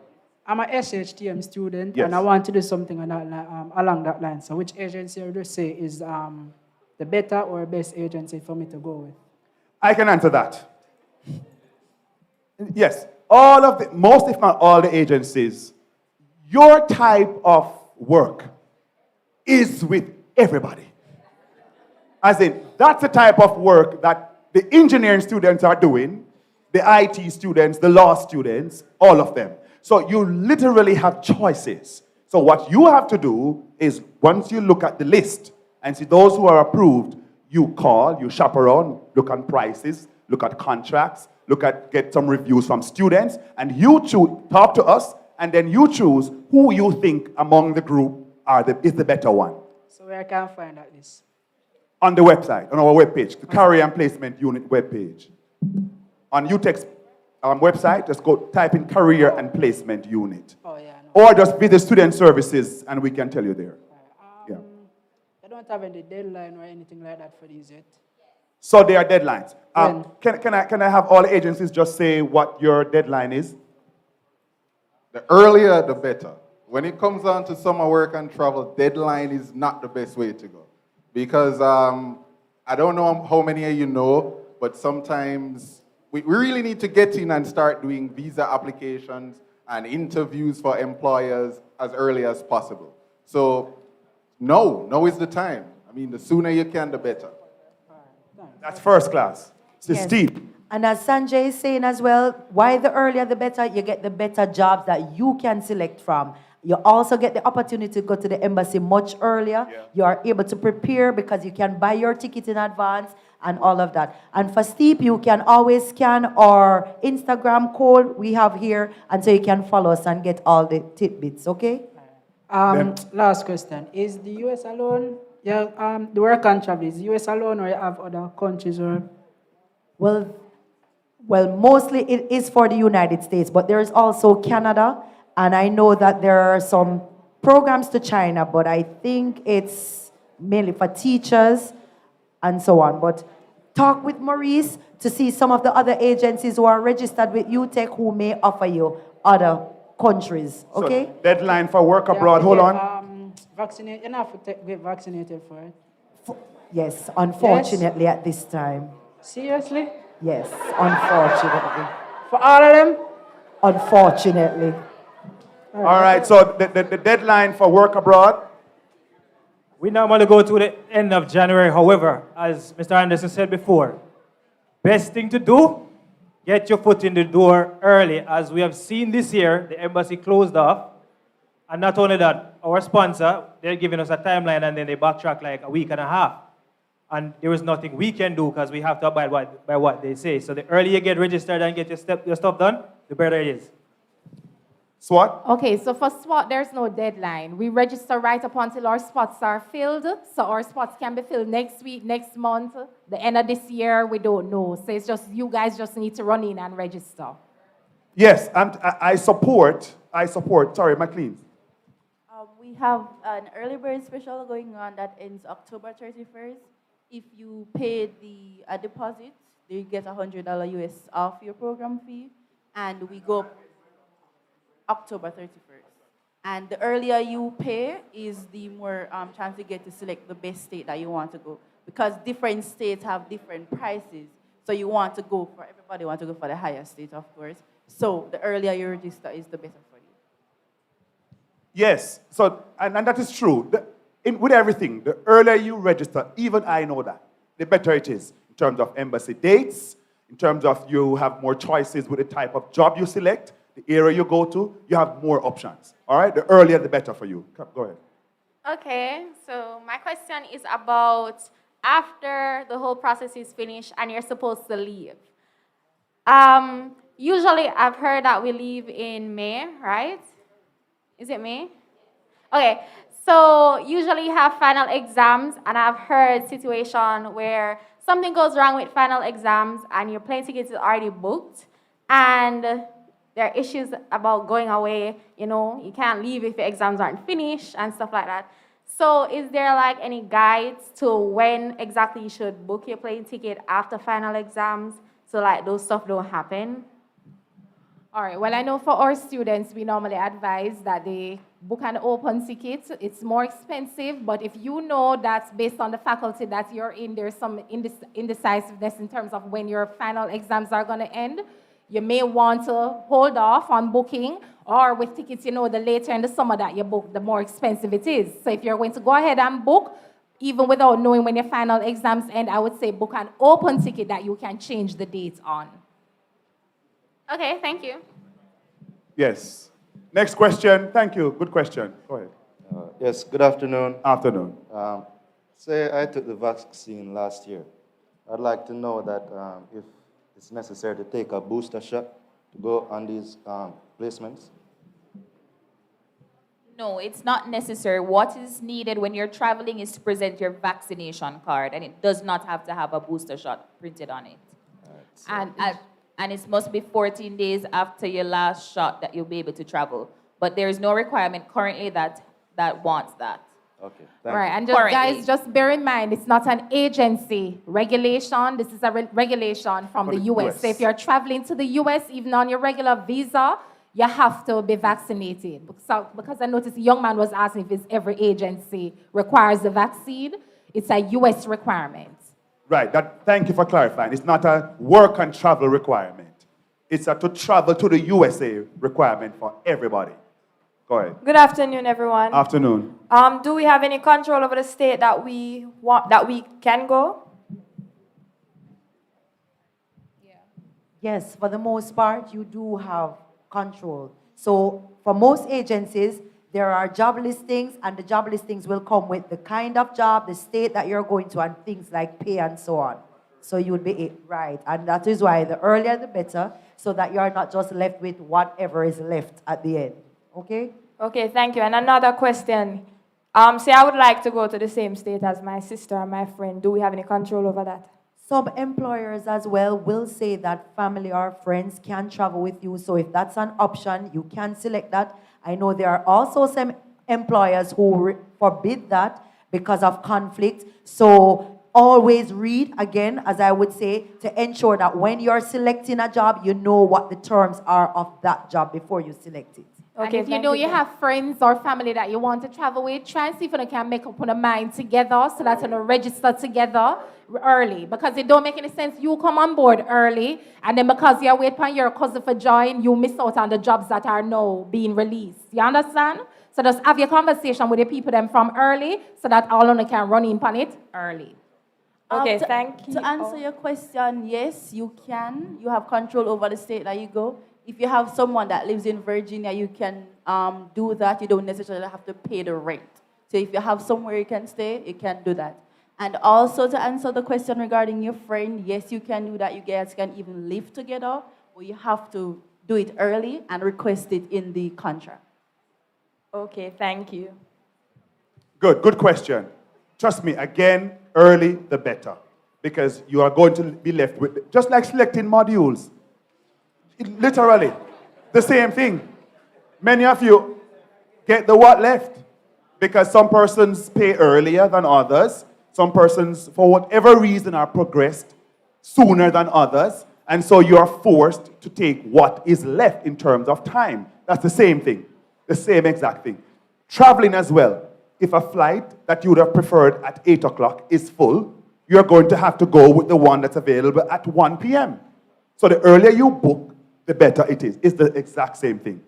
Other questions? Wrapping up soon, and ask the question. Look, no, ask the question. If it comes to your mind, ask the question. Santino, you have a question? Okay, go ahead. Ajay, you have a question? Good evening, No? everyone. Okay. What if you're on a program and like something happens to you, you're injured and you're unable to work?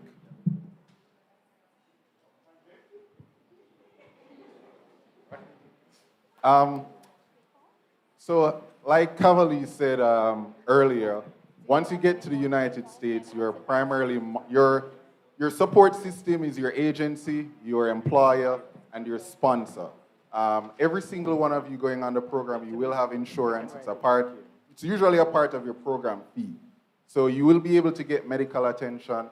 Depending on your situation and the gravity of your injury, your employer may be willing to offer you lighter work, wait until you recover, subsidize probably some of your expenses so you can stick around. Unfortunately, if it's a situation where you need to go back home for treatment, then yeah, probably your employer or your sponsor or your agency may even chip in to help get you on a flight to take you back home. You won't get a refund, unfortunately, if that's what you're about to ask. All right. One thing I'll say, though, about being injured on the job, even though insurance is mandatory on the program, you still have to sometimes pay out of pocket. So I know that's a drawback, but you just ensure that you keep all the receipts because you'll need to submit it in order to be refunded. All right? Another question? Okay, don't move. We have a question online. We're going to read one of the questions online now. But stay right there, please. All right, everyone. So Lamoya Designs online asks, what is the least to maximum GPA that you need to go on the program?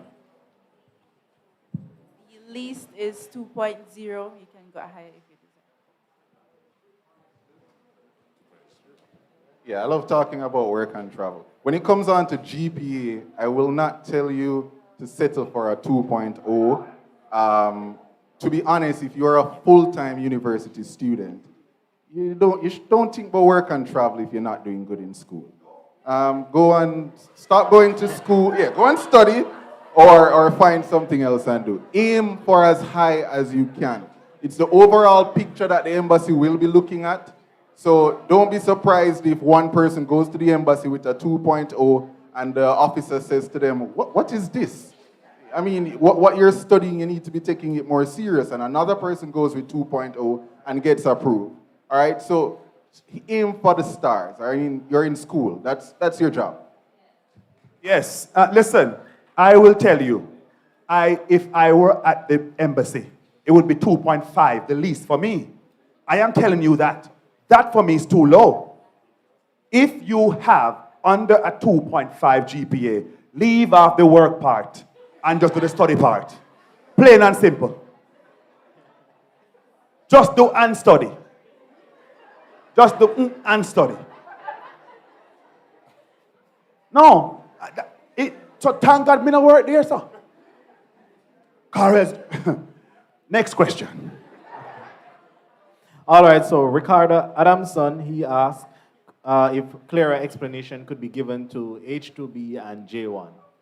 As to the differences. The differences, right. Okay, who want to take that one? Just a small, quick distinction between H2B and J1. Good afternoon again. So the J1 is primarily a cultural exchange program You can do camp counseling with that, as opposed to the H2B, which is a work program. You have agriculture and non-agricultural H2B programs. So, yes, the H2B anywhere from 4 to 6 months, depending on the job, with the possibility of extension. You can extend up to 3 years. But I always say, after 3 years, make sure you come back. And Don't for feel the- like a yada, right? Right, and for the J1, it's only for tertiary students. For those who are online, so you have to be in school to apply for the J1 summer program, but the H2B now is for persons that aren't in school, but they still want to go overseas and work. Right. And you're required to be doing a certain amount of credits and all of that to be on the J1 program. Go ahead. Next question here. Good evening, everyone. I'm Joel. 2 questions. Love your voice. Thank you. First question. Why is there such a difference between lifeguarding program fee versus the program fee of another type of job? Who wants to take that one?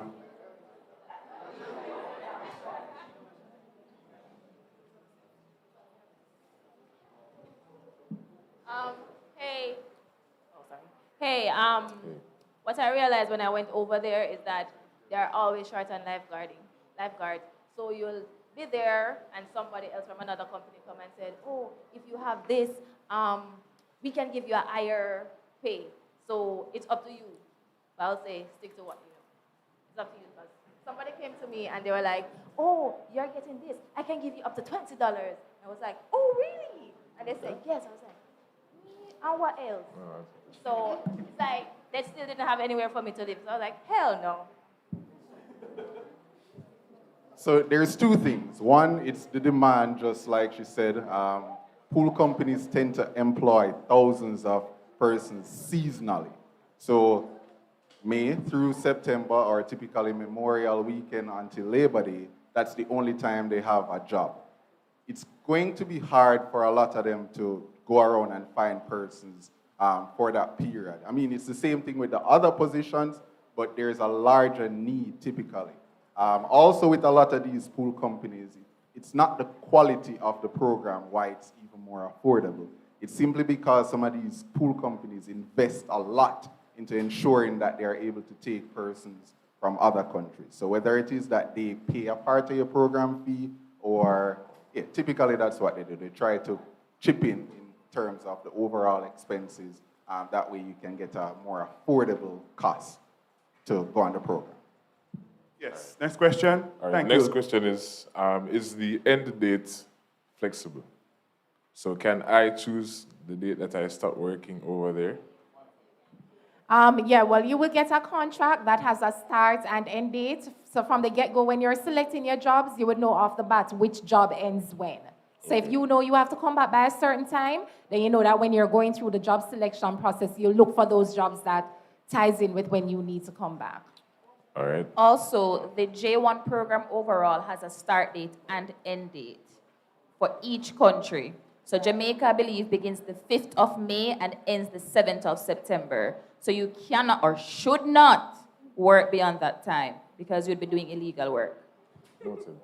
And even though there's an end date for September 7th, you can actually be there 30 days afterwards if you're a final year, but not for work, as she had said. So you have travel period. That's why it's actually called work and travel, so that you should be using some of the time to travel as well. But if you need to come back for school, please do that and ensure that you tell your employer at the Skype interview or the job fair, especially I know for the pharmacy students and some of the tech students that have to come back in August, so that you have to come back to physically be in classes to do your labs and so on. Okay? All right, thank you very much. Thank you. Thank you. Next question. Very, very good question. Very good question. I am here again to ask something, My question is about when Canada was mentioned. You said it can also be one of the options. How is it different from applying to the US, and are the same jobs offered there? What's the process like compared to the US? Canada, why we had mentioned Canada for some of the destinations, because Canada currently is one of the areas now that is trying to get workers as well. Before the pandemic, they were taking in persons, but since the pandemic, What we have now found is that they're taking persons like even fast food, working at KFC, and a lot of Canadian companies are now coming to Jamaica to recruit. And so that is why it was mentioned. There is nothing set as it is for the J1, because the J1 program is a long-standing program that is running for about 150 years, which, as they said, with start dates and end dates as it relates to different countries. So for Canada, the process is more tedious, but still doable. So what you can do for Canada, there are still agents or other counterparts in Canada as well that you could get jobs to go. You can also go to Canada even on your regular visa and transfer into other work visas. And there are different entities that I can tell you about at the end if you like. Okay? Okay, another question was, it was previously mentioned that you can work more than one job as long as it doesn't affect your main job. Is it going about the working the second or third job, do you just look for places that need workers, or is there a specific way to go about it? Yeah, during the summer, you normally don't have to look hard. You normally see help wanted in the windows. You go on the mall, every store wants somebody to help out.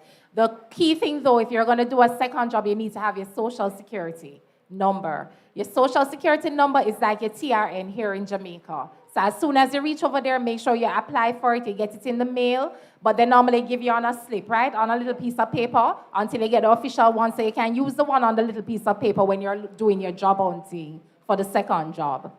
And another thing to note, most of the sponsors, if not all, before you take up a second job, you need to ensure that you clear it with the US sponsor. Reason being, some persons will exploit you, the employers, and so in order for you to take a second job, because it's illegal if you do take a second job and it's not documented, for paper trail one, for it to be entered in your civis 2, to ensure that the place is compliant with US federal laws and tax purposes. All right? So before you take a second job, ensure that you clear it with your US sponsor in there and you sign the documents that needs to enroll you in a second job. Yeah. Because that's grounds for you to be terminated and returned to Jamaica within 10 days. Yeah, that's very important, as well as you guys have to remember that the job you got from your local agency here is your primary job. So you can't go over there, you have the primary job, and then when you're doing the second job, you're going to the employer for the first job to say, hey, I got a second job, so you need to change my timetable. Because your first job is your primary, that's the job that got you into the US. So that takes precedence over any second and third job that you're going to be doing, okay?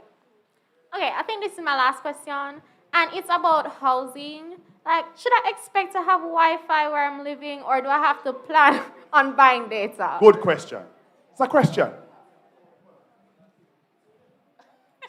So some places you have Wi-Fi, but most agencies provide you with a SIM card, which you will be paying for the service, but you will have internet, you can call, roam, do all that. But some places you have Wi-Fi, but just use up your SIM card. Okay. And again, on the job descriptions, it would normally state if the housing comes with Wi-Fi. Usually on the job descriptions, it tells you what and what you're getting with housing. All right, one question online, then we take two more questions here, then I'm going to allow you then to speak to the agencies. We can end the general session, and then you can just haul off over this with SWAT, go yes with first class, yes with Steve, and have a conversation. Online, question. All right, so for online, I'm going to ask two in one. So somebody wants to find out how many times you can go back to the same state to work. And then the last question is the age limit for all the agencies here today.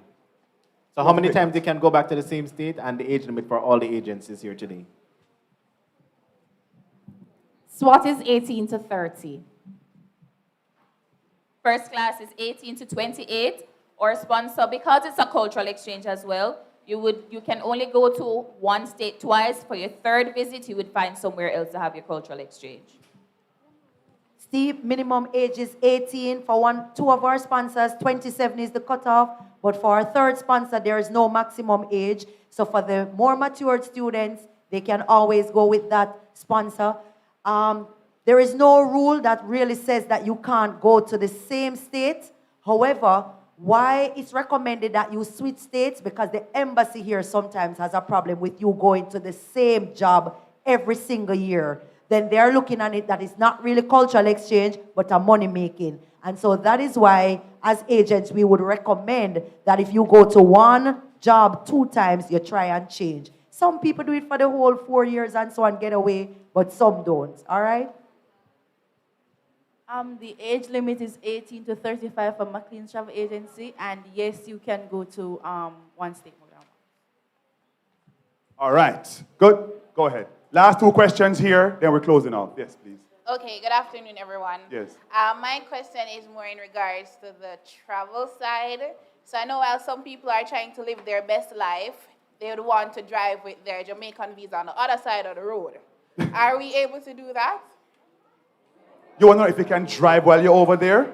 Yes, so are we as students able to rent with our Jamaica driver's license? Yes. All right. So, yes, if you want to drive when you're in the U.S., you can actually go to any tax office here in Jamaica and get what is called the International Driver's License. I think you will just need 2 passport-sized pictures to do that. However, if you reach the U.S. and you didn't do it before, you are allowed to drive on your regular Jamaican driver's license for up to 6 months. But just always remember that in America, they drive on the other side of the road. Some employers are very good and will lend students their vehicles to actually transport other J1 applicants and so on. And if you're in remote areas, but try and avoid those busy places. Don't worry, I only have my learners, guys. Also, some states have an age limit as to when you can rent a vehicle. So if you are not, some states. So just do your research and see what is required. Thank you. Next, last question. Good evening, everyone. Afternoon, yes, sir. For the work abroad program, will you be able to work in the city of Miami? Work abroad. No. The closest we've gotten to that is Destin, Florida, where we had persons working in a water park and landscape. I think that's in the northwestern side, but not in Miami. All right. So, thank you so much, everyone. I think it is just right now that we allow the students to speak to the agencies. All right, we have SWAT is here. First Class is right here. Steep is right there. McLean's is right there. Work Abroad is right over there. Come and ask your questions now that you may have. Those who are online, you can reach out to our office for information about the agencies and also on our website. I want to thank everybody who are here, everyone who participated. It was a good session. Great session. Sasha Lee, my teammate, Sasha Lee Murray, thank you so much. Javine Daly, thank you so much for assisting with it. My manager, of course, Mrs. Dorset Gabidon Pottinger, thank you. The registrar as well, Ms. Marianne Brown, and our president. I want to thank Acting President, Professor Colin Giles, for his support. Dr. Johnson was here earlier as well, representing. Everyone, talk to the agencies, ask your questions. Everybody, all right? Ask your questions. And on behalf of Jace and all the agents here, we really want to take this time out to thank Mr. Cahoon and Mrs. Pottinger and all of you lovely UTech students who took the time out to come, listen to us, and we're really looking forward to having each and every one of you because there is something for you this summer at any one of us, so you can always come on. Thanks again for having us and all the best for this. You're welcome. UTech tries. We love work and travel at UTech, but we want the best practice for work and travel. We want the best for our students. All right, so watch this. I have some gift vouchers here. I need 1 resident student, male, and 1 female from not a resident. And persons come for some vouchers. Who want things? So, you're a resident student, yes. This is a gift certificate for Maxi. Please use it very soon. $5,000.